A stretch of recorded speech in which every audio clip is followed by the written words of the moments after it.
Ang sektor ng paglilingkod.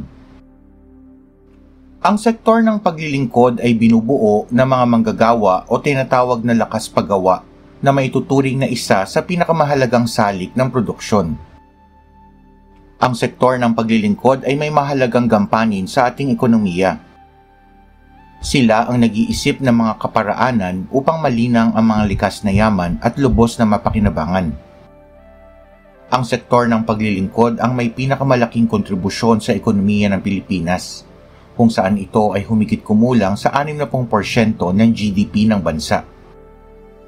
Ito ay binubuo ng mga subsektor tulad ng transportasyon, komunikasyon, media, pangangalakal, pananalapi at real estate. Ang transportasyon at komunikasyon ay tumutukoy sa mga serbisyo gaya ng mga pampublikong sasakyan at mga linya ng telepono at internet connection. Malaki ang papel na ginagampanan ng media sa pagpapalaganap ng mga impormasyon na kinakailangan maipaalam sa mga mamamayan. Ang pangangalakal ay serbisyo patungkol sa pagbebenta ng mga produkto, maging ito ay retail o wholesale. Ang pananalapi ay mga serbisyo na may kaugnayan sa pera tulad ng serbisyo ng bangko at bahay sanglaan. At ang serbisyo ng real estate at paupahang bahay na nakatuon sa mga pagpapaupa o pagbebenta ng mga lupa, gusali o istruktura. Gaya ng ibang sektor ng ekonomiya, ang sektor ng paglilingkod ay may mga patakarang pang-ekonomiya na nakatutulong upang patuloy itong umunlad. Narito ang ilan sa mga patakarang pang-ekonomiya para sa sektor ng paglilingkod.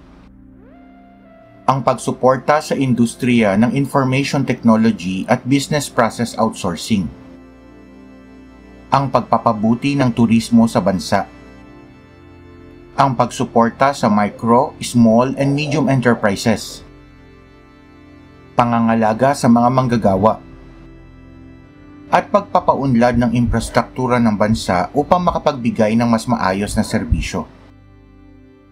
Mga batas na nagbibigay proteksyon at nangangalaga sa mga karapatan ng manggagawa.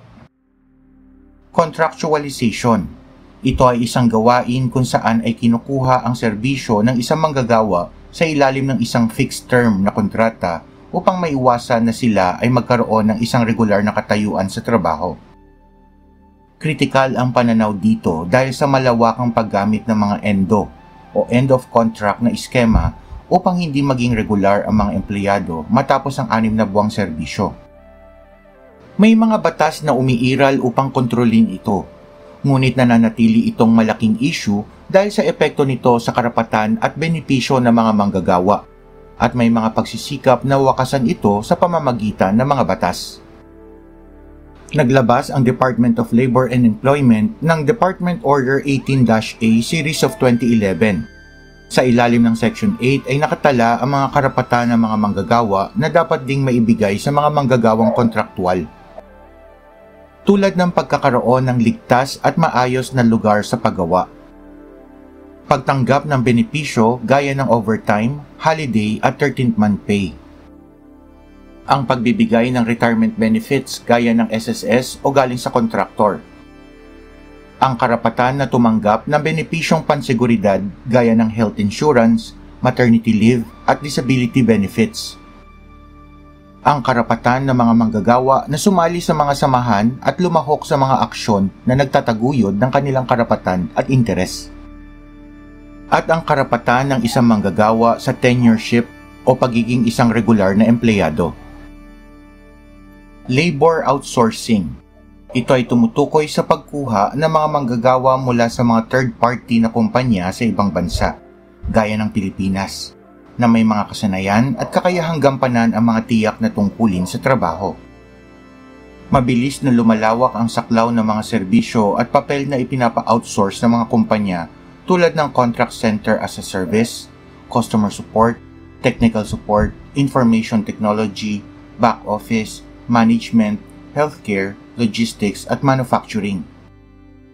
Ang Pilipinas ay isa sa pinakakilalang bansa pagdating sa outsourcing.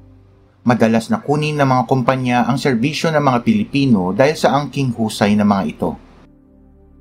Ang Republic Act No. 11165 o Telecommunicating Act ay ginawa upang protektahan ang mga empleyado ng BPO sa pamamagitan ng pagbibigay sa kanila ng tamang kabayaran sa pagtatrabaho kung saan ay isinasaalang-alang ang oras ng kanilang paggawa na madalas ay gabi alinsunod sa kung nasaang bansa ang kumpanya na kanilang binibigyan ng serbisyo.